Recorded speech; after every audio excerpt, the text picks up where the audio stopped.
There's a finding that has come out of the pandemic that as a developmental psychologist, I cannot believe everybody isn't talking about.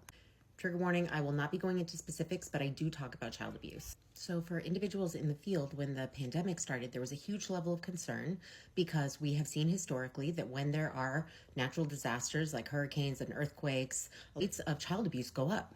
But the craziest thing happened. During the pandemic, rates of child abuse actually plummeted.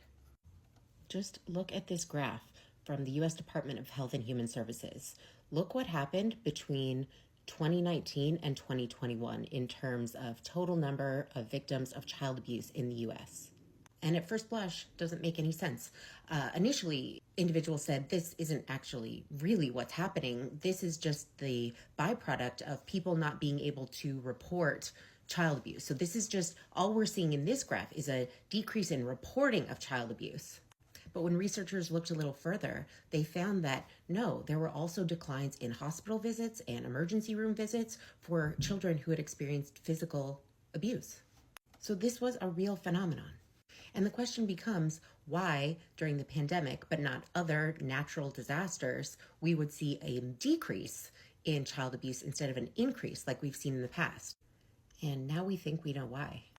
A commentary from the American Medical Association, Pediatrics, amongst others, posit that the reason why we saw a decrease in child abuse during the pandemic is because of the unprecedented level of support families were receiving. Financial support, stays on evictions, better access to food. That appears to be the explanation as to why child abuse rates were dropping, despite all the other stressors of just being in a pandemic. And if that sounds crazy to you, actually it's not.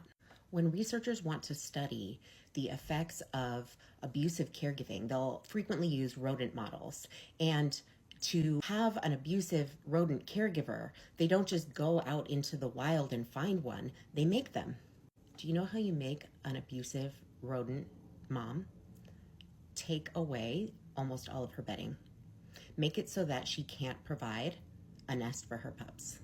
And paradoxically, the stress of not being able to make that nest will cause her to be more aggressive and ultimately abusive with her pups because she is stressed out that she can't support them. This kind of research has been around for a long time. That graph I shared with you of the child abuse rates dropping is from the government. When people are not feeling stressed out about their ability to provide for their families, they are less likely to engage in abusive behaviors. And do you know what's happened to that graph since the pandemic ended and that support was removed? The rates are right back up to where they were in 2019.